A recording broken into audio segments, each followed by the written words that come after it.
नमस्ते, welcome to urban chatterati. This is Abhinav Prakash और आज मेरे साथ हैं राहुल रोशन, जिनकी ये किताब संघी हु नेवर वेंट टू शाखा मार्केटिंग में, सेल्स में और आजकल ट्विटर पे काफी वेव्स क्रिएट कर रही है। So Rahul, welcome to the show. Thank you, Abhinav, for inviting me. And my it's pleasure, my again pleasure. honor to be here for the second time. So yeah, and it's also good that we'll talk about the book क्योंकि आजकल तो उसी mood में phase में हूँ मैं अपना book promotion. So without I mean like हम लोग देख ही रहे हैं this आपको is पूरे दिन में। this is what the doctor ordered. So thank you. Yeah. सो ये किताब बहुत ही यूनिक किताब है, Sanghi who never went to a शाखा।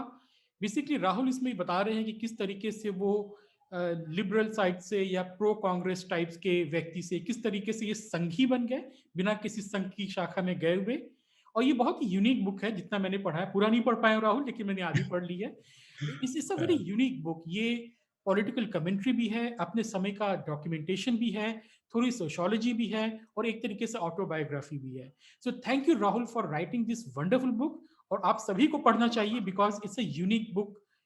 I have not red a book talking about political change इस तरीके से, जिसमें बात हो रही हो, सहजता से आपको बातों को बताया जा रहा हो। ऐसी बुक मैंने तो नहीं पढ़ी है Rahul. So thank you and congratulation by the way. Thank you for inviting me. और आपने जितनी भी बुक पढ़ी है वो काफी मतलब वो जो ओपनिंग कमेंट्स हैं आपके वो सटीक हैं, इसलिए नहीं कि वो मेरे फेवर में है बट इसलिए कि सच्चाई वही है कि ये जब मैं ये किताब लिख रहा था तो मुझे थोड़ा डर इस बात का था कि इतने सारी चीजें मैंने इसमें टच करने की कोशिश की है कि अब ये ऑटोबायोग्राफी है या सोशियोलॉजी पे कमेंट्री है या रिटेलिंग ऑफ कॉन्टेम्पररी हिस्ट्री है या पॉलिटिकल नरेटिव आइडियोलॉजी, क्या है ये? तो सब कुछ का वो मेल जोल है जो कि मैंने अपनी एक तरीके से आत्मकथा के रूप में डाला है, लेकिन उसमें मेरी कहानी कम ही नजर आएगी, लोगों की कहानी है। ये एक भारत की कहानी है और खासकर वैसे भारतीयों की जो जिस जनरेशन से मैं आता हूँ और शायद आप भी उस जनरेशन से आते हैं, उनकी कहानी है। तो धन्यवाद और इनवाइट करने के लिए। Thank you. सो जो किताब को शुरू करते समय आप लिखते हैं कि किस तरीके से आपने फेकिंग न्यूज को शुरू किया और तब पहली बार आपको संघी बोला गया। हाँ, जब हाँ, आपने फेकिंग न्यूज सटायर करना शुरू किया तब आपको अचानक से जो हमारे जो लेफ्ट है, आजकल समझ भी नहीं आता है कि कौन लेफ्ट है कौन लिबरल है। क्योंकि पता नहीं, मतलब वो इस्लामिस्ट हैं कि लेफ्ट हैं, लिबरल हैं कि फासिस्ट हैं, वट हम्म, उनका जो भी लेबल है। वो हम्म, पहली बार आके ये कोशिश करने लगे कि आपके पैसों से बनाई हुई वेबसाइट है, आपके पैसे से शुरू का बिजनेस है, लेकिन वो डिसाइड करेंगे कि आप इसमें क्या छापें। हाँ, हाँ, वो किताब का जो इंट्रोडक्शन है, जो कि कायदे से प्रीफेस जिसको कहते हैं वो होना चाहिए, लेकिन वो मैंने इतना बड़ा लिख दिया कि उसको इंट्रोडक्शन का नाम दे दिया है, क्योंकि प्रीफेस थोड़ा शॉर्ट कॉन्साइज होना चाहिए। तो आप सही बोल रहे हैं कि किताब के शुरुआत में इसका जिक्र है, जो कि मुझे काफी अटपटा लगा था। ये 2010-11 के आसपास, 2011 के आसपास की बात होगी ये, कि जब मैंने मतलब मेरे पे चढ़ गए वो कि आप अपने प्लेटफॉर्म का दुरुपयोग कर रहे हो। भाई, मेरा प्लेटफॉर्म मैं बनाया, मैं जॉब नहीं कर रहा हूँ, मैंने रिस्क लेके वो काम किया है और आप मुझे सिखा रहे हो कि मैं क्या करूं क्या ना करूं। और मैंने किया क्या था, सिर्फ एक अरुंधति रॉय को ओपन लेटर लिखा था, जो कि साफ उसका जो लहजा था उस ओपन लेटर का, उससे साफ झलक रहा था कि भाई मैं एक तरीके से रैंट जिसको कहते हैं वो था। मैं कोई सीरियस कमेंट्री भी नहीं कर रहा था, मैंने कोई अरुंधति रॉय को एंटी नेशनल भी नहीं बोला था। मैंने सिर्फ अरुंधति रॉय ने कुछ जो लिखा था उसके उसमें मैंने टंग इन चीक रिमार्क से मैंने कोशिश की थी करने की कि क्यों ये चीजें जचती नहीं है या इसका लॉजिक क्यों नहीं है। उसी बात को लेके कुछ लोगों को इतना गुस्सा आ गया, कुछ की भावनाएं इतनी आहत हो गई कि भाई मुझे कुछ लोगों ने गालियां दी। तब तो ये सारी चीजें मैं देख भी लेता था, आजकल तो मैं मुझे इन सब चीजों से फर्क नहीं पड़ता। ईमेल्स वगैरह आ गए कि how dare you do it and all that. तो ये जो आज ये रोते हैं ट्रोलिंग वगैरह का, ये 2010-11 में जबकि आजकल के जमाने के जो ट्रोल्स हैं तब तो ये आए भी नहीं थे ट्विटर पे या कहीं भी। वो चीज मैंने तब महसूस की। तो वो मुझे काफ़ी अटपटा लगा और उस वक़्त उसी वक़्त किसी ने संघी भी बोला, तो वो मुझे और अटपटा लगा क्योंकि आज वो कभी मैं कोई संघ की शाखा में सही में नहीं गया, आज आज भी नहीं गया जा मतलब कोई मतलब ही नहीं है कि आज की मैं जाऊँ संघ की शाखा अटेंड करूँ, इतने काम वगैरह रहते हैं और जबकि आज तो मेरी आइडियोलॉजी थोड़ी मैच भी करती है। उस वक़्त तो ऐसा कुछ मैच करता भी नहीं था। तो वो एक ज़माना था जबकि मुझे अटपटा लगा था। अटपटा क्या मुझे गुस्सा आया था। मुझे लगा था कि ये कैरेक्टर असैसिनेशन है जो अपने हुँ। बुक में मैंने लिखी थी लिखी है बात लेकिन और अरुंधति रॉय आज को तो आप वैसे भी कुछ नहीं बोल सकते हैं। मेरे को याद है एक बार जेएनयू में कोयना अ, मेस में अरुंधति रॉय का इवेंट हुआ था। मैं नहीं जा पाया था लेकिन मैंने सुना था कि हुँ, इसमें किसी ने काफ़ी भीड़ थी, काफ़ी बहुत बड़ा हुँ, मेस है वो, कि किसी ने पूछ लिया कि आप बोल रही हैं कि गरीब हैं, आदिवासी हैं, वो अपना संघर्ष कर रहे हैं अपने अपने अधिकारों के लिए। सो अगर हुँ, इतने ही गरीब और दीनहीन हैं, इनके पास सिक्योरिटी फोर्सेस से अच्छे हथियार कहाँ से आ रहे हैं इतने महँगे? हाँ, हाँ, तो अरुंधति राय का जवाब था कि you are young and you are stupid. और वाह! जैसे वो दोबारा कुछ पूछ पाता या कुछ लोगों ने बोलना चाहा कि नहीं आप जवाब दीजिए, सो जो हाँ, हमारे जो लिबरल क्राउड है, जो आजकल लेफ्ट और लिबरल हाँ, एक ही हो गया है, हाँ, उनको मुक्के मार के हॉल से बाहर निकाल दिया गया। वाह! और बाहर जाके जैसे कि हमेशा लेफ्ट करता था जेएनयू में कि कोई महिला कॉमरेड आएगी और ऐसे खास तौर पे बिहारी लड़के अगर होंगे, तो हाँ, उनके हाँ, पास आके मुँह पे गाली देके चली जाएगी या एक थप्पड़ मार के चली जाएगी। आप हाँ। क्या करोगे? सो ये वहाँ पे बहुत हुआ था, ये मैंने सुना था उस समय। अच्छा, तो तो ये मेरे साथ डिजिटल इंडिया इन्होंने तभी शुरू कर दिया था। तो बिल्कुल, ये जो जेएनयू में फिज़िकल फॉर्म में होता था, तो आज मुझे पता चला कि वो डिजिटल फॉर्म में मेरे साथ हुआ बेसिकली। वो भी ऐसे 11-12 की टाइप की बात है। तो वहाँ से कैसे 2000 2020 अगस्त तक की कहानी है, तो जो चेंज रहा है, वो मैंने लिखा है उसमें। जी। देखिए, आपने लिखा कि आप कांग्रेसी हिंदू हुआ करते थे किसी हुँ, ज़माने में। ये कांग्रेसी हिंदू क्या होता है? क्योंकि आजकल तो लोग मानते हैं कि कांग्रेस एंटी हिंदू पार्टी है। हालाँकि हाँ, मैं नहीं मानता राहुल, मैं तो हाँ, बोलता हूँ कि कांग्रेस करीब 100 साल तक डिफ़ॉल्ट हिंदू पार्टी रही है भारत की। बिल्कुल। हाँ, तो बिल्कुल, ये बिल्कुल। ये कांग्रेसी मैं हिंदू क्या होता है और क्या हुआ फाइनली आपके साथ ऐसा? हाँ, तो मैंने बुक में लिखा भी है कि कांग्रेसी हिंदू से मेरा मतलब क्या है। तो उसको यहाँ अगर मैं उसको शॉर्ट टर्म में शॉर्ट वे में बताना चाहूँ, तो कांग्रेसी हिंदू मतलब एक आम हिंदू कांग्रेसी हिंदू ही है। कांग्रेसी हिंदू से मेरा मतलब है कि जिसमें जिसकी जो पॉलिटिकल अवेयरनेस है या फिर जो रिलीजियस अंडरस्टैंडिंग भी जो है, वो उतनी मुखर जो बोलें वो नहीं है या उतना वो उसमें असर्टिव उस चीज़ को लेकर नहीं है। उसको हम कह सकते हैं या बाय डिफ़ॉल्ट मतलब आपने उसमें कोई स्पेशल एफर्ट नहीं लगाया।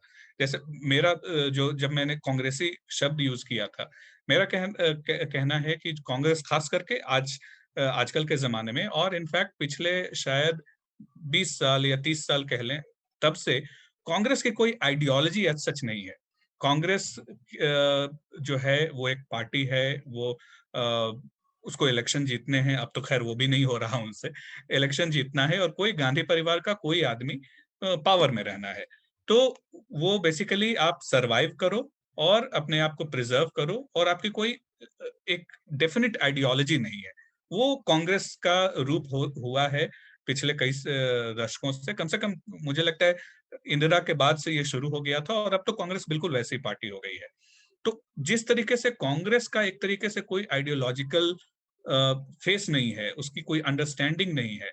बस उनको एग्जिस्ट करना है, उनको सर्वाइव करना है और उनको थोड़ा पावर चाहिए। कांग्रेसी हिंदू भी वैसा ही मेरे हिसाब से है कि उसको आइडिया नहीं है कि उसकी आइडेंटिटी है, उसका मतलब क्या है, वो क्यों एग्जिस्ट कर रहा है और जो एक लाइन मैंने लिखी है कि कम से कम कांग्रेस सेल्फ प्रिजर्वेशन और पावर में तो यकीन रखती है। कांग्रेसी हिंदू उसमें भी यकीन नहीं रखता। उसको उसको वो आइडिया भी नहीं है कि उसको प्रिजर्व अपने आप को करना है और अगर करना है तो किन एस्पेक्ट्स को वो अपने अपनी जो हिंदू आइडेंटिटी है, उसमें से किस चीज़ को प्रिजर्व करना है। तो वो इन सब चीज़ों को जिसका ज्ञान नहीं है मतलब आप हिंदू फैमिली में पैदा हुए, आपका जो नाम दिया गया था वो थोड़ा हिंदू टाइप्स है। कभी-कभार आप मंदिर वगैरह में चले जाते हैं, बस हो गया और आप आपने 2-3 बज़वर्ड सीख लिए, सारे धर्म अच्छे हैं, मज़हब नहीं सिखाता आप आपस में बैर रखना और ये सारे कुछ-कुछ कर लिए ऑल और बस रिलीजन्स आप आर सेम। हाँ, ऑल रिलिजन्स आर सेम ये सारे कुछ-कुछ आपने बोल दिया और आप हो गए हिंदू और आप हो गए कांग्रेसी हिंदू क्योंकि बाय डिफ़ॉल्ट वैसा ही मतलब गांधी जी ने कह दिया ईश्वर अल्लाह तेरो नाम, तो आपने भी यकीन कर लिया कि हाँ, ईश्वर अल्लाह तेरो नाम है। जबकि जो दूसरे साइड हैं वो तो मानते हैं कि भाई अल्लाह का आप किसी के साथ तुलना कर ही नहीं सकते। वो तो उनके लिए ये तो बिल्कुल कुफ्र हो गया कि आप ईश्वर और अल्लाह को एक साथ कैसे रख सकते हो। तो आपको जो ये रियलाइज़ेशन हो ही नहीं और अगर आपको कोई ये बताए कि भैया उस तरफ ऐसी चीज़ है, तो वो पंचतंत्र की कहानी है ना कि एक बंदर ने या हाँ, बंदर था वो कुछ चिड़िया को समझा रहा था कि ये लाल फल है, आग नहीं है, इसको क्यों ताप रहे हो? तो चिड़िया जो है वो बंदर को ही उस पे चोंच मारने लगी कि तुम बेवकूफ हो। तो कांग्रेसी हिंदू भी थोड़ा वैसा ही हो जाता है कि उसको आप बताओ कि भई आप जो ये मृग तृष्णा की तरह या इस तरह आप जो सोच में पड़े हो या जिस चीज़ों के पीछे भाग रहे हो, वो सच नहीं है। तो वो सिवाय इसको कि सच ढूँढना पसंद करे, वो उसी को अटैक करने लगता है। तो ये ब्रॉडली मैं कहूँगा कि इस तरीके से कांग्रेसी हिंदू का मैंने डेफिनिशन दिया है कि बाय डिफ़ॉल्ट जो जो मैंने एक लाइन लिखी भी है कि राहुल गांधी ने एक बात बिल्कुल सही से कही थी कि Congress is the default operating system of India. उसने डिफ़ॉल्ट प्रोग्राम कहा था, कंप्यूटर प्रोग्राम, लेकिन that's what he meant and he was absolutely right. वो दशकों से इनफैक्ट आज़ादी के पहले से लेकर के और जो चीज़ें होती रही हैं, उसमें डिफ़ॉल्ट चॉइस बन गया था और ख़ास करके हिंदूज़ का। तो उसी को वही मेरा डेफिनिशन है कांग्रेसी हिंदू का, जहाँ की आप बाय डिफ़ॉल्ट आपको जो मिला आपने वो एक्सेप्ट कर लिया, उसको देखिए आपने देखिए, कोई ये उसको कांग्रेसी ये कांग्रेसी हिंदू को ब्रह्म ज्ञान कब प्राप्त होता है? अग्रेसी हिंदू को ब्रह्म ज्ञान प्राप्त होता है जब वो थोड़ा कोशिश करने लगे कि चीजों को थोड़ी रैशनली समझने लगे कि अ, जो चीजें उसको समझाई गई हैं या जो अ, अच्छी बातों को वो वो अपने अंदर समाहित कर चुका है कहीं शायद वो चीज गड़बड़ है जैसे ही आप उस चीज को क्वेश्चन करने लगते हैं आयरॉनिकली लेफ्ट कहता है कि ये चीजें करनी चाहिए मतलब आप यूं समझ लो कि कांग्रेस कांग्रेस ही एक धर्म है और आप जब उस धर्म को क्वेश्चन करने लगते हो जो कि लेफ्ट आपको सिखाता रहता है कि आप अपने धर्म को धर्म ग्रंथों को अपने भगवान को आप क्वेश्चन करो जब आप कांग्रेसी ये जो बाय डिफॉल्ट हिंदू वाली जो चीज है या बाय डिफॉल्ट कांग्रेसी विचारधारा वाली जो चीज है जैसे ही आप उसको क्वेश्चन करने लगते हो जो कि लेफ्ट को तो बड़ा खुश होना चाहिए कि कोई चीज जो विरासत में बाय डिफॉल्ट मिली है जब आप उसको क्वेश्चन करने लगते हो तब जाके आपको थोड़ा थोड़ा ब्रह्म ज्ञान प्राप्त होने लगता है कि ये जो आप हजार चीजों में यकीन करके चल रहे थे उनमें से शायद 999 चीजें गलत हैं।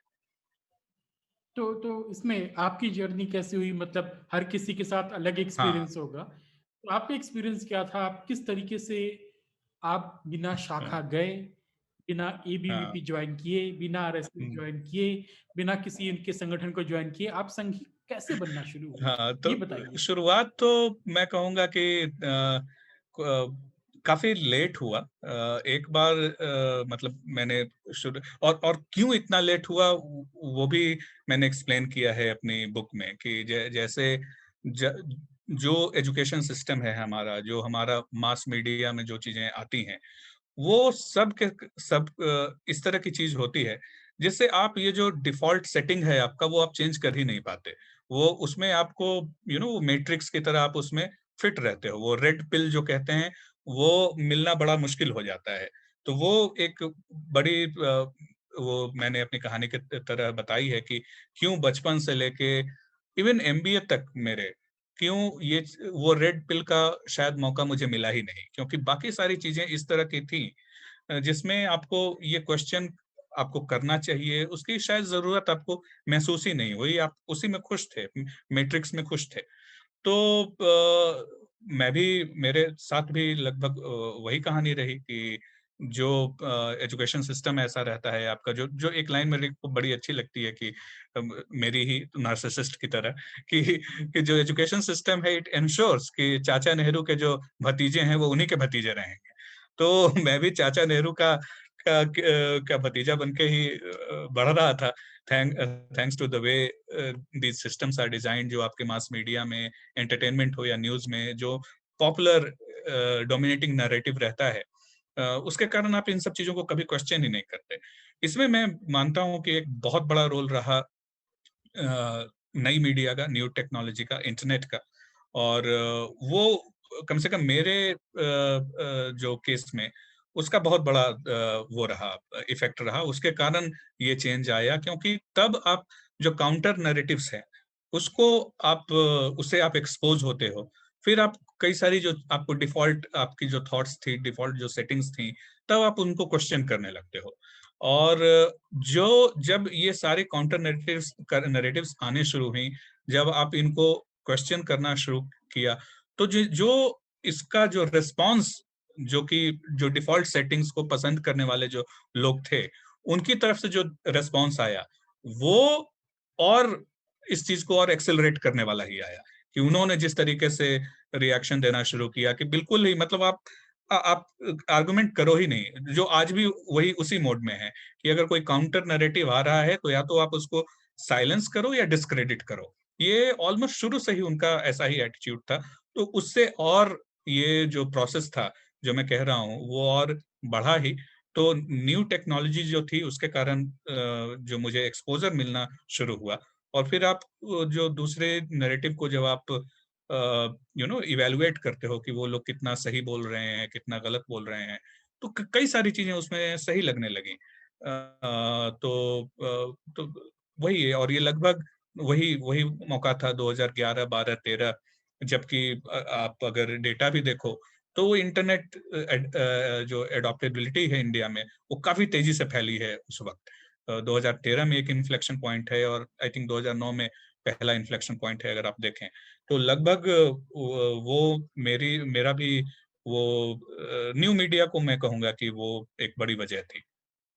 और ये इंटरनेट का जो रहा, ये तो फिर से अंबानी की साजिश होगी ना, जियो देखिए संघीकरण की कोशिश हाँ, ना। ये कम से कम यहाँ पे तो वो अंबानी को ब्लेम कर सकते हैं। और उनको पता नहीं कहाँ कहाँ पीछे कहाँ कहाँ जाना पड़ेगा। और वो तो हम तो मजाक कर रहे हैं, लेकिन उन्होंने तो एक्चुअली ब्लेम किया जुकरबर्ग को जब ट्रम्प जीता। तो ये तो वो बहुत पहले से चल रहा है कि इंटरनेट को ब्लेम करो। और अब आज जब हम बात कर रहे हैं, तब वो सेम जो कंट्रोल था नैरेटिव पे, जो मेन स्ट्रीम मीडिया में था, वही कंट्रोल मैकेनिज्म, वही गेट कीपिंग अब ये न्यू मीडिया पे लाना चाहते हैं।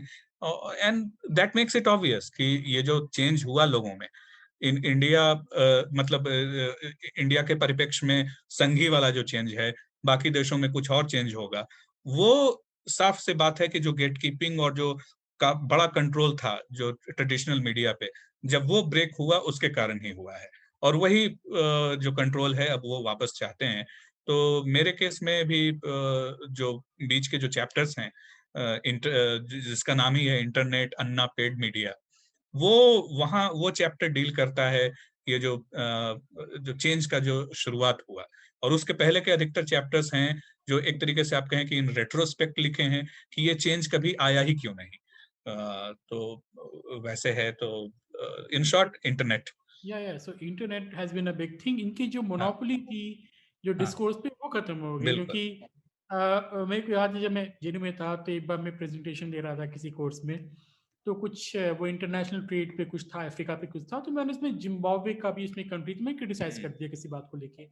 एंड इमीडिएटली मेरे को बोला गया, प्रोफेसर्स ने कहा कि जो जिसका क्लास था कि अभिनव तुम आजकल बीबीसी बहुत देख रहे हो, मतलब you are your sources are hmm, wrong, तुम वेस्टर्न मीडिया की बात सुन रहे हो। इंटरेस्टिंग बात यह है कि 2014 के बाद सेम हम्म, प्रोफेसर अब से वेस्टर्न मीडिया को कोट करते हैं कि हाँ। भारत सरकार कितना खराब है। तो वो जो एक मोनोपोली थी, वो तो टूटी है, क्या कहते हैं, डिस्कोर्स के राइट। ऊपर किसी के पास मठाधीश ही नहीं हाँ। रह गई है। लेकिन यहाँ पे एक बात ये और आती है राहुल की, लोग, आपने कहा कि आपको जो इंटरेक्शन हम्म, रहा सोसाइटी में, उसने भी आपको, जो आपके आइडियलिस्टिक व्यू हम्म, थे, उनको समाप्त हम्म, किया। जैसे आप लिखते हैं आईएमसी में हाँ। आपका एक बैचमेट हुआ करता राइट। था, और वो सिमी का हाँ। लीगल हेड था जिसको आप राइट। स्टूडेंट समझते थे। तो आज भी हम देखते हैं कि किस तरीके से हम्म, कोई शार्जिल इमाम हम्म, है तो कोई है तो कहते हैं स्टूडेंट है रहने हम्म, दो। मेरे को भी याद है जेएनयू में मैंने बहुत बार देखा है कि कश्मीर की आज़ादी के स्लोगन्स हम्म, लगते थे, हम्म, इस तरह यूपी और बिहार के लोग इसमें शामिल होते हुँ, थे। कोई नई बात नहीं है, मैंने भी अपनी आँखों से देखा है सब हुँ, चीज़ें और वो आपको सोचने पे मजबूर करता है हुँ, कि आप क्या कर रहे हो? बिल्कुल। कि हुँ, आप किस तरीके की सेक्युलरिज़्म की बात कर रहे हो, किस तरीके की यूनिटी की हुँ, बात कर रहे हो? हुँ, क्योंकि एक सामने वाली साइड में तो एक बड़ा हिस्सा है जो एकदम ओपन है, बिल्कुल, हाँ, कि हमें आपसे कोई लेना-देना ही हाँ, नहीं है। उसके बारे में थोड़ा बताइए कि वो भी इंटरैक्शन ने की हाँ। भूमिका निभाई क्या? इनफैक्ट मैंने लिखा है कि एक तरीके से मतलब मेरे सामने एक ऐसा बंदा खड़ा है, जो कि सिमी का कम्युनिकेशन हेड था या बाद में फिर वो लीगल वगैरह में भी था और बाद उसको फिर अरेस्ट किया गया टेरर अटैक्स में। लेकिन इन रेट्रोस्पेक्ट तब भी मुझे मतलब जब अटैक हुआ तब तो ऑब्वियसली शॉकिंग थी। लेकिन जो चीज़ मैंने लिखी है कि जब वो कैंपस पे था, तब भी उसने 1-2 बातें ऐसी कही थी, जिसके कारण मेरे एंटीना खड़े होने चाहिए थे। लेकिन आई मुझे वो रियलाइज़ेशन हुई ही नहीं। तो वो उसका उसकी वजह क्या है? वो मैंने लिखा था और इन जब आप काउंटर व्यूज़ से आप जब एक्सपोज़ होते हैं, तब आपको ये पुरानी जो चीज़ें हैं, वो नए पर्सपेक्टिव में, नए परिप्रेक्ष्य में आप वो सोचने पे मजबूर हो जाते हैं कि आखिर हाँ, आखिर क्यों? ये बंदा अगर कोई भी आदमी आज कुछ भी बोल दे मतलब उसपे ये वोक जो हैं, वो टूट पड़ेंगे कि नहीं, आपने ये जो लाइन बोली है, इसमें सेक्सिज़्म झलक रहा है, इसमें कास्टिज़्म झलक रहा है, इसमें ट्रांसफ़ोबिया झलक रहा है, पता नहीं क्या-क्या एंड ऑब्वियसली इस्लामोफ़ोबिया झलक रहा है। लेकिन जब वैसी ही बात कोई और करता है, ख़ास करके जो मुस्लिम राइट विंग आप कह लें, जब उनकी तरफ से इस तरह की बात आती है, तब आप क्यों नहीं कुछ भी बोलते? क्यों तब तब उसके लिए एक लाइन मैंने वो भी यूज़ की है कि कैजुअल इस्लामिज़्म जो है, जो लोगों के लहज़े में रहता है, उसको कभी क्वेश्चन किया ही नहीं गया। उसको वो कभी कोई कल्चर रहा ही नहीं। इस्लामिज़्म तो छोड़ दीजिए, कैजुअल इस्लामिज़्म की भी बात नहीं हुई। तो फिर वो जो आपका जो सोशल इंटरैक्शन रहता है, जिसके कारण आपको शायद चीज़ें ऑब्वियसली दिखनी चाहिए थी, वो भी नहीं दिख पाती, जो कि बाद में दिखने लगी हैं। जैसे अभी मैंने कल ही एक कुशल के साथ जब मेरी बात हो रही थी, तो मैंने कहा था कि जैसे कैज़ुअल कास्टिज़्म की बात होती है, जो कि सही बात है, क कई बार आप बचपन से ऐसी चीज़ें बोलते रहते हैं, जो आप खुद आपको पता नहीं चलता कि वो गलत है। जैसे आपने कह दिया चोर-चमार या चोर-चांडाल, आपने क्राइम को एक कास्ट के साथ जोड़ दिया। तो जो और इस पे जब आपत्ति उठाई जाती है, तो उसकी जो मैं लॉजिक बिल्कुल समझता हूँ कि शायद आपके दिमाग जब आप बोल रहे हैं, तब शायद आपके दिमाग में वो चीज़ ना हो, लेकिन आप एक चीज़ उसको बढ़ावा दे रहे हैं कि आप एक कास्ट और क्राइम को एक पेडेस्टल पे ला रहे हैं। तो इस तरह की का जो प्रॉब्लम जो इस्लामिक मेंटालिटी के थ्रू आती है, आप उसको कभी कॉल आउट क्यों नहीं करते? अगर और उसको अगर आप उसको कॉल आउट आप नहीं करते, उसी का ये परिणाम है कि आज एक शर्जील इमाम या कोई भी वो ओपनली इस्लामिस्ट चीज़ें बोल दे रहा है और फिर भी उस पे कोई उँगली नहीं उठाई जाती। उँगली तो को सपोर्ट किया जा रहा है। हाँ, ऊपर से उसको सपोर्ट किया जाता है। तो वो चीज़ मैंने जब वो अपने बैचमेट के बारे में जो मैंने लिखी है, वो इन रेट्रोस्पेक्ट में मुझे मेरे दिमाग मतलब मैं यही समझा कि चूँकि वो कल्चर, वो क्वेश्चनिंग का कल्चर कभी आपने दूसरी तरफ रखा ही नहीं। एक इधर तो आप हर चीज़ को क्वेश्चन करो, इधर तो आप दिवाली में दिए जलाओ, उसके भी सिम्बोलिज़्म को क्वेश्चन करो और उधर आप बिल्कुल शांत हो जाओ, चाहे वो कोई भी बातें कर रहे हों, वो मोपला मैसेकर को ग्लोरीफाई कर रहे हों, वो जिन्ना को री इमेजिनिंग की बात कर रहे हों या पता नहीं क्या-क्या कर रहे हों, तब आप मुँह बंद रखो। ये जो कल्चर इन्होंने वो क्रिएट किया था, उसके कारण इतने बड़े-बड़े ब्लाइंड स्पॉट्स हो गए हैं, कि हमें दिखता ही मतलब मेरे सामने एक बंदा खड़ा है, जो कि 6 साल बाद टेरर अटैक में पकड़ा जाएगा, वो मुझे बिल्कुल नहीं दिखा क्योंकि इतना बड़ा ब्लाइंड स्पॉट क्रिएट किया गया है। और आज तो वो ब्लाइंड स्पॉट इतना बड़ा हो गया है कि लोगों को शर्जील इस्मानी भी नहीं दिखता कि क्यों प्रॉब्लमैटिक है इसका या। ये बोलना। नहीं, ये बात तो है क्योंकि जब मैं भी स्कूल में था, मैं फैज़ाबाद में था, इसको अयोध्या हुँ, जिला बोला जाता है आज की तारीख में। हुँ, सो हम लोग जब क्लास 6-7th में थे और ये लेट 90s अर्ली 2000 की बातें हैं। कई दोस्त थे मेरे फैज़ाबाद में स्कूल में ही और it was a proper English medium hmm, CBSE secular school जिसको बोलते हैं। हुँ, वो लोग कहते थे नहीं डेमोक्रेसी बहुत अच्छा सिस्टम नहीं है। एक हुँ, राजा होना चाहिए, एक जो है जो ईमान से हुकूमत करे वो बेहतर सिस्टम है। हुँ, वो बाद में जब क्लास 9-10th में आए, थोड़ा और बड़े हुए, तो समझ में आया कि वो खिलाफत की बातें होती हैं, हाँ, कि हाँ, ये इंडिया इंडिया का डेमोक्रेसी खराब है एक कैलिफ होना चाहिए, एक इस्लामिक स्टेट राइट, होना चाहिए। राइट। तो वो क्लासिक 7th की बात नहीं बता रहा हूँ। हाँ, हम हाँ। लोग को इतना आइडिया नहीं होता था कि क्या चीज़ है। बिल्कुल, बिल्कुल, और क्या बिल्कुल। कहते हैं अच्छा एक इसमें कुछ वोक्स आ जाएँगे, बोलेंगे कि क्लास 6-7 में आपको डेमोक्रेसी पता थी भाई, हम लोग तो यूपी वाले लोग हैं, आप बिहार के लोग हैं, हम लोगों को पॉलिटिक्स बचपन से पता बिल्कुल। रहती है। और वो भारतीय वो स्कूल मैं में होती हैं बहुत अच्छे से। हाँ, हाँ। वो हम लोग कॉस्मोपॉलिटेंट वोक कल्चर के नहीं पैदा हुए हैं कि कॉलेज में आके समझ में आता है कि फासिज्म आ गया है देश में। बिल्कुल। तो ये बात तो है, सोशल इंटरैक्शन बहुत लोगों को सुधार देता है, उनको हाँ, दुनिया दिखना हाँ, शुरू होती है। लेकिन हाँ। आपने एक इसमें बिहार के बारे में भी लिखा है थोड़ा बहुत, हुँ, बिहार की राजनीति के बारे में और हुँ। थोड़ा बहुत गुजरात के बारे में भी लिखा है। हाँ, तो हाँ। उसको थोड़ा बताइए इसके बारे में, कि वो हाँ, कैसा अनुभव रहा आपका? हाँ, बिहार की तो वही, क्योंकि जब बिहार की बात करें और खासकर हमारे जनरेशन की हो और 90s में की बात जो मैंने लिखी है, तो वो जो कास्ट जो थी, वो चीज़ें लिखी हैं कि उसी दौरान आपको मंदिर मूवमेंट भी चलाना और हिंदुत्व को भी आगे बढ़ाना, वो कितना मुश्किल रहा होगा और उसको कैसे रिडक्शनिस्ट तरीके से लोग कह देते हैं कि नहीं, वो रामायण सीरियल था इसलिए हो गया, या फिर बस एक आडवाणी ने 2-3 ऐसे स्पीचेस दे दिए इसलिए हो गया। उसको बड़े कॉम्प्लेक्स तरीके से समझने की ज़रूरत है, जो कि मैंने थोड़ी बहुत करने की कोशिश की है, कि ये इस तरीके का बिहार और आई थिंक यूपी में भी वो कई सारे पार्ट्स आ जाएँगे, कि जहाँ कास्ट के आगे आप सोच ही नहीं सकते।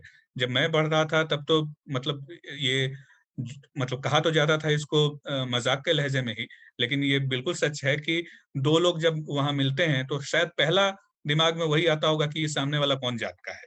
तो ये एटलीस्ट 90s वगैरह में तो ये वो सच बात है कि नाम जानने से पहले आप उसका सरनेम जानने की कोशिश करते हो। तो उस वैसे मतलब, और जो बिहार और यूपी है, इसको फिर आप काऊ बेल्ट भी कहते हो। और हिंदुत्व जो है वो तो एंटीथेसिस है, वो तो बियॉन्ड कास्ट जाने की कोशिश करता है और एक यूनिफाइड आइडेंटिटी बनाने की कोशिश करता है। तो उसमें हिंदुत्व का ग्रो करना, उसके पीछे क्या चीजें रही होंगी, उसको थोड़ा मैंने एक्चुअली 2 जगह पे मैंने उसको एड्रेस करने की कोशिश की है। एक तो सिंपल नरेशन रहा है मेरा कि 90s में क्या चीज़ थी। हालत ऐसी थी 90s में कि कास्ट मिलिशियाज़ हुआ करते हैं। आपको अच्छी तरीके से पता होगा, लेकिन जो शायद यंग जनरेशन के हैं या जो बिहार के बाहर हैं, उनको शायद आइडिया नहीं होगा कि ऑलमोस्ट अधिकतर डोमिनेंट कास्ट के अपने प्राइवेट आर्मीज़ हुआ करते थे और वो एक-दूसरे को मारते थे, और उसमें एक मुसलमानों का भी आर्मी था, जो मुसलमान जो लैंड ओनर्स थे। अशरफ। सनलाइट सेना उसका नाम रखा गया था। और ये जो मुसलमानों की आर्मी थी, वो कोई अपर कास्ट की जो आर्मी है, जो लैंड ओनिंग या जो कुर्मीज़ वगैरह हैं, उनके साथ जो वैसे तो ओबीसी हैं, अपर में नहीं आएँगे, लेकिन वो भी लैंड ओनिंग कम्युनिटी थे। उनकी आर्मीज़ के साथ मिलके दूसरे जो नक्सल हैं, जो यूजुअली लोअर कास्ट से वहाँ से आते थे, उनको मार रहे हैं। तो ऐसी सोसाइटी जहाँ मुसलमान और एक हिंदू कास्ट मिलके दूसरे हिंदू कास्ट को मार रहा है, उसमें हिंदुत्व का ग्रो करना, उसकी क्या वजह हो सकती है, उसको कैसे समझ सकते हैं?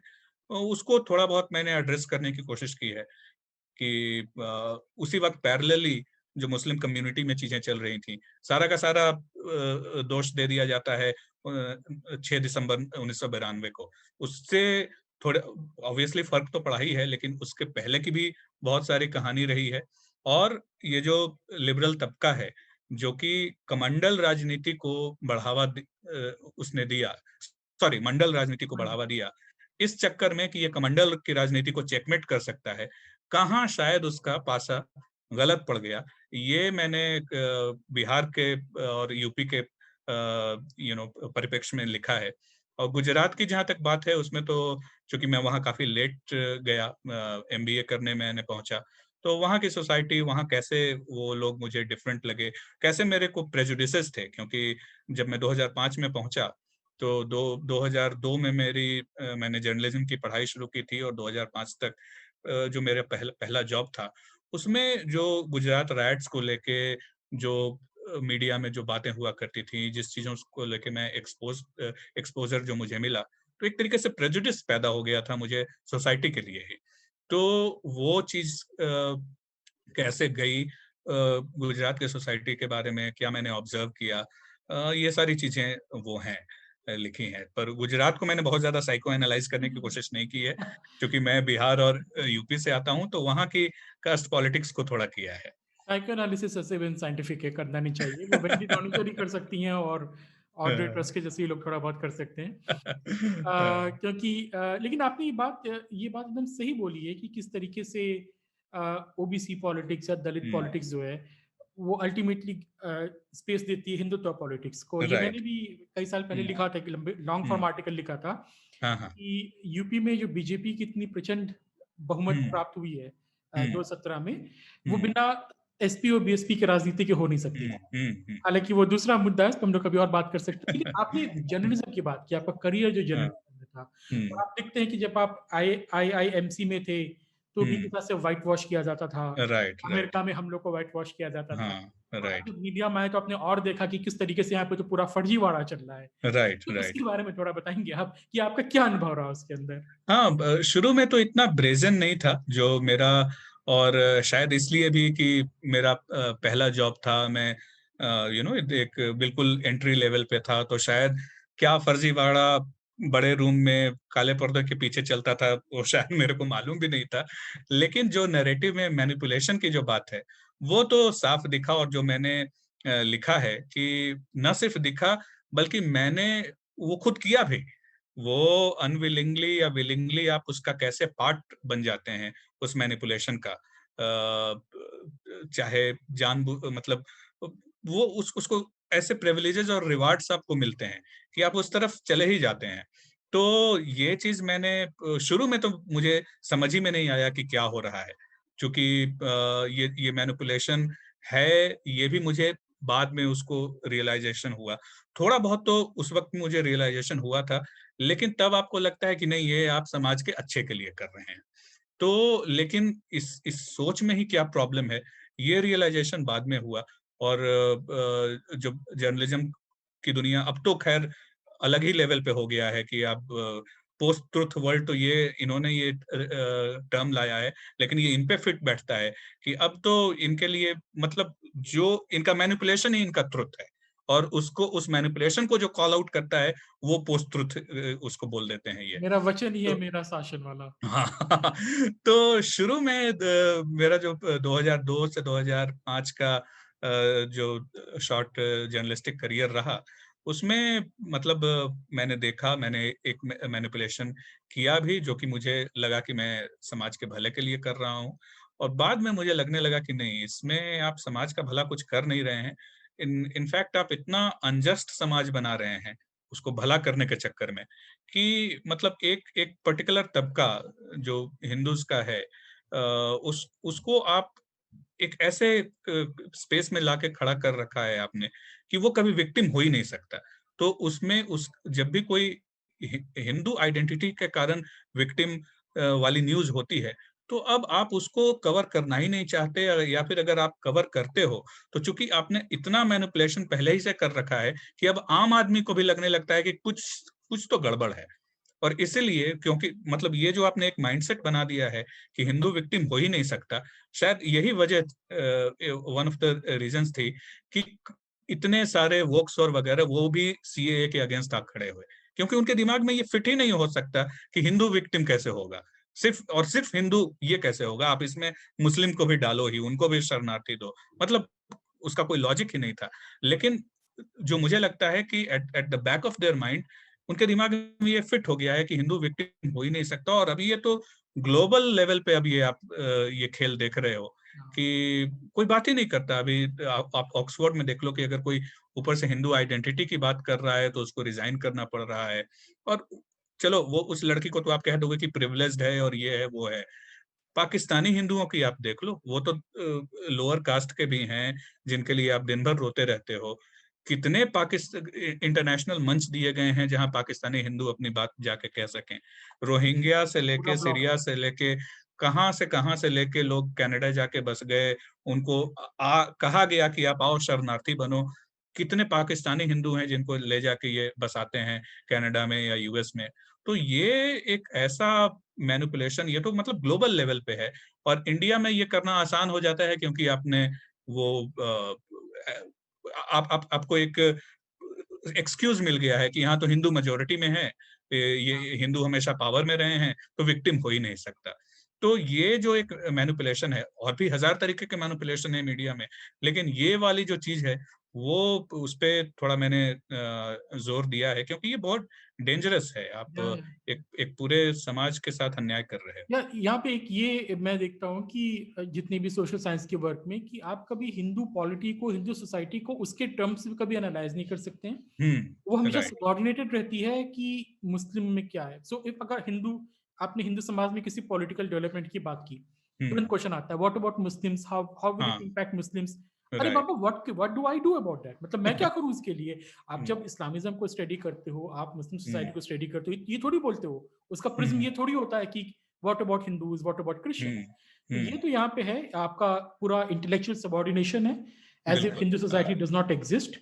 ट्रू। और ट्रू। ये तो हकीकत है। आप सारे सोशल साइंस के वर्क को देख लीजिए, हाँ। हिंदुत्व का अस्तित्व खत्म कर दिया गया है, राइट। इंडिया का अस्तित्व खत्म है। हम्म। न्यूयॉर्क के म्यूजियम में अगर इस्लामिक आर्ट की क्या कहते हैं वो चल लगती है, हम्म। क्या कहते हैं एग्जीबिशन लगता है, सो हम्म। इंडिया के मेडिवल टाइम के हिंदू देवताओं के फोटोज को भी जो है, पेंटिंग्स को हम्म। भी इस्लामिक आर्ट में क्लासिफाई करके कर दिया हाँ। जाता है। तो हाँ। हिंदू तो एग्जिस्ट तो ही नहीं करते। Right, right. तो तो उसका ये कहाँ आएगा। मतलब बहुत ही ट्रेजिक ये है। और इसका अनफॉर्चुनेटली वही है कि जो इंटेलेक्चुअल बेस और जो नैरेटिव का बेस वो इतना पहले से चला आ रहा है कि अब ये सारी चीजें आम लोगों को दिखने लगी हैं। नहीं तो पता नहीं क्या हो जाता। मतलब अभी तो ये सारी इस चीजों को हम काउंटर भी कर रहे हैं। वो इट्स ऑलमोस्ट लाइक कि हाँ, ये एक लास्ट प्री अब्राहमिक थॉट या कल्चर बचा हुआ है। इसको किस तरीके से आप खत्म कर दो। मतलब ये सुनने में कॉन्स्पिरेसी थियोरी टाइप की लग सकती है, लेकिन अगर आप देखें कि जो चीज हो रही है, तो नथिंग एल्स एक्सप्लेन्स इट, कि आपको इन्हीं तबके के लोगों से इतना प्रॉब्लम क्यों है। मतलब इनको वो एजेंसी भी ना हो कि ये अपनी बात कह सकें। तो ये, और इंडिया का जो मीडिया है वो इसमें एक एक्टिव रोल, जाने अनजाने में। मैं पर्सनली नहीं मानता कि हर कोई बंदा इतना डेडिकेटेडली उसको मतलब हिंदू कल्चर को हमें एजेंसी नहीं देनी है, या ये उसके दिमाग में है। ऑब्वियसली कुछ वोक्स जो हैं वो तो मान के चलते हैं, वो खुले भी बोलते हैं कि Hinduism is nothing but a oppressive system, और इसको खत्म करना है। ऐसे ये एक आइडियोलॉजी है, और लोग जो हैं वो खुल के बोलने वाले भी ऐसे लोग हैं। लेकिन मीडिया में अधिकतर लोग जो इस लाइन को अनजाने में अडॉप्ट कर लेते हैं, वो वो क्यों करते हैं, वो भी एक तरीके से मैंने एक्सप्लेन की कोशिश की है, कि how journalism is perhaps the best manifestation of the effort, of the saying that the road to hell is paved with good intentions. तो वो मैंने एक्सप्लेन करने की कोशिश की है। इंटरेस्टिंग। मेरे ख्याल से जब 2014 में सरकार आई थी तो एक लेफ्ट की काफ़ी अच्छी मीटिंग हुई थी, हिस्टोरियंस की, बाकी सबकी। मैं भी इसमें गया था सुनने। हमेशा जाता हूँ, मेरा तो हमेशा मानना है कि हमेशा सामने वाले को सुनना चाहिए। हम्म। तो हम्म। उसमें सारे लोग रोना रो रहे थे बैठ के, काफ़ी बड़े बड़े प्रोफेसर थे, मैं नाम क्या हम्म। लूँ सबका, who is who of the Marxist and the left in hmm. Historiography. So उसमें कह रहे थे कि देखिए हमने जो किताबें लिखी वो तो स्कूल में, कॉलेजेस में लिमिटेड हैं, हम्म। लेकिन जो संघ है वो मंदिरों में है, वो घरों में है, वो पब्लिक हम्म। स्पेस में है, तो हमारी हम्म। बात वहां तक पहुंच नहीं रही है। और हम्म। उन्होंने अपनी फेक हिस्ट्री से समाज को हम्म। डोमिनेट कर लिया। ये 2014 की बात है, हम्म। अक्टूबर नवंबर की बात है। हम्म। तो उस समय से कुछ फिर मैंने क्वेश्चन पूछा था कि जब आप कांचा लैया जिस लोगों को प्रमोट करोगे, इसको लेजिटिमेसी दोगे, हाँ। तो आप उस समय दीनानाथ बत्रा काफी फेमस हुए थे, हाँ। हाँ। हाँ। एनडीटीवी चढ़ाता था कि यही हिस्ट्री की किताब लिखने वाले हैं भारत की अब। तो मैंने कहा कि आप कांजा लिया को जब इतना लेजिटिमाइज करते हैं आप लोग, तो आप हाँ। किस मुंह से दीनानाथ बत्रा का अपोज कर सकते हैं। Hmm. Hmm. Pin drop silence, no one hmm. Responded, they just ignore the question, hmm. except Aditya Mukherjee जिसने कहा yes I agree with you and अच्छा। Nothing else. Hmm. Hmm. They simply ignored it and hmm. the reaction was professor Prabhat Patnaik थे वहां पे, तो उन्होंने कहा कि हम्म। माइनॉरिटी कम्युनलिज्म और मेजॉरिटी कम्युनलिज्म को कंपेयर नहीं कर सकते। हाँ। We can ignore, he said, we can ignore Islamic extremism, हाँ। but we can't ignore Hindu extremism. मैंने कहा हाँ। ये तो उनका ये शिगुफा पता नहीं कब से छोड़ रखा है, and this makes no sense no actually. Sense. This makes no sense. 60%, 60 crore people, I think the Muslims are 60 crore of the Indian हाँ, subcontinent. What right. minority? What और आप उन्हीं के जो आर्ग्यूमेंट्स हैं उनको फ्लिप कर लो ना। आप तो मानते ही नहीं हो कि हिंदुइज्म एग्जिस्ट करती है। आप तो मानते हो कि जो कास्ट्स हैं उनके एमलगमेशन को एक फेक रिलीजन बना दिया गया है हिंदुइज्म। तो फिर तो मुस्लिम्स मेजोरिटी है ना इंडिया के। बाकी रिलीजन क्या है? यादव रिलीजन है, ब्राह्मण रिलीजन है, अलग ट्राइबल अलग है, कास्ट हैं आपके नजर में। हाँ आदिवासी कभी हम ट्राइबल्स बोल के, नहीं सकते। हाँ वो कबीरपंथी और ये सब है। तो फिर तो सबसे बड़ा रिलीजन जो लेफ्ट की नजर में ही तो इस्लाम। हम्म। आपको अगर मेजोरिटी कम्युनलिज्म को डिफीट करना है तो आप तो इस्लामिक एक्सट्रीमिज्म के अगेंस्ट बोलो। या और इसमें भी देखिए क्या होता है कि भारत में 20 करोड़ की 22 करोड़ की आबादी या 25 करोड़ भी हो सकती है, और उसको आप माइनॉरिटी बोलते हैं, जो ऑलमोस्ट अमेरिका की पॉपुलेशन से कुछ थोड़ा सा ही कम है। और जब ये बांग्लादेश और पाकिस्तान की बात आती है तो वहां भी आप इस्लामिक एक्सट्रीमिज्म को क्वेश्चन नहीं करोगे, क्योंकि नो, हाँ this is a power relation between imperialism and the resistance हाँ to imperialism, so we have right. To वो support Islamism in Pakistan as well, हाँ उनका और इन ईरान मतलब राइट नाउ। स्टैंडर्ड्स ऐसे बदलते रहते हैं कि जब आप मुस्लिम कंट्रीज में भी आप उनको ग्लोबल पर्सपेक्टिव में देखने लगते हैं। तब हाँ। तो फिर आप हिंदूज को ग्लोबल पर्सपेक्टिव में देखो ना। हम तो और उस हिसाब से सबसे पुराने रिलीजन, सबसे कमजोर कमजोर इन द सेंस कि जो नैरेटिव और उन सब चीजों की जो बात है, फिर तो आप हिंदूज को भी आप ग्लोबल पर्सपेक्टिव में देखो। We are the biggest underdogs in that sense. तो इनके इतने और यही रियलाइजेशन जो होता है, उसके कारण ही आप कांग्रेसी हिंदू से फ्लिप होते संघी होते हो आपको जाते फिर आप इस लेवल पे पहुंच जाते हो कि ठीक है, तुम्हें संघी कहना है, भक्त कहना है, बिगट कहना है, जो कहना है कह लो, तुम बेवकूफ हो। मुझे जो अच्छा लगता है, मुझे जो बात समझ में आ रही है, जो लॉजिकल है, जो वैलिड है, मैं वो कहूंगा, वो रिपीट करूंगा, तुम मुझे जो कहते रहो। हैं। सो आखिरी सवाल है राहुल जी, कि आप भविष्य को कैसे देखते हैं? कि ये समय तो हम लोग देख लिया, हमने जी लिया, हम्म हम लोग ने देखा है, 90s भी देखा है, 2000 हम्म भी देखा है, अब 2021 में है। अभी तो हो रहा है कि इंडिया तो फासिस्ट स्टेट बन ही चुका है, लेकिन हाँ। भविष्य को आप नैरेटिव में कैसे देखते हैं? क्या आपको लगता है कि वोकिज्म डोमिनेट करेगा, कि आपका जो संघिज्म जो है वो हम्म डोमिनेट करेगा न्यू जनरेशन को? नहीं, इंडिया मुझे डोमेस्टिक में तो लगता है संघिज्म ही डोमिनेट करेगा in at least in immediate future. Globally wokeism dominate करेगा, इसमें दो मत नहीं है। और वहां पे ऑब्वियस इन दैट सेंस वो एक प्रॉब्लम है कि एक तरीके से ये एक वो हम एक ग्लोबल अलायंस के अगेंस्ट फाइट करते रहेंगे। सिर्फ कांग्रेस की बात नहीं है, या सिर्फ इंडियन लेफ्ट या इंडियन वोक्स की बात नहीं है। तो ये तो क्लियर है, लेकिन मुझे लगता है कि यहाँ संघिज्म डोमिनेट इसलिए करेगा क्योंकि ये गलती से ये जो इसको जो इन्होंने ग्लोबल लड़ाई का रूप दे दिया है, ये फिर वही गलती कर रहे हैं जो कि डोमेस्टिक लेवल पे गुजरात के साथ इन्होंने किया था, कि इन्होंने पूरा गुजरात को मलाइन कर दिया। जैसे मैं खुद कह रहा हूँ कि मैं एक तरीके से प्रेजुडिस हो गया था मोदी को के चक्कर में, इन्होंने उस पूरी सोसाइटी को मलाइन किया और उसका उल्टा ही असर पड़ा। कम से कम गुजरात में तो आप देखो कि जो कांग्रेस को भी वोट देते हैं, वो लोकसभा में तो सबने मोदी को वोट दिया। बिल्कुल इतना फर्क पड़ गया। कांग्रेस लगभग ठीक ठाक टक्कर दे जाती है, और पिछले विधानसभा में तो दे भी, एक वक्त तो ऐसा लग रहा था कि कांग्रेस जीत भी जाए, पिछला जो विधानसभा चुनाव था गुजरात का। लेकिन जैसे ही मोदी की बात आती है नेशनल लेवल पे, एज ए गुजराती वो सब मोदी के साथ हैं।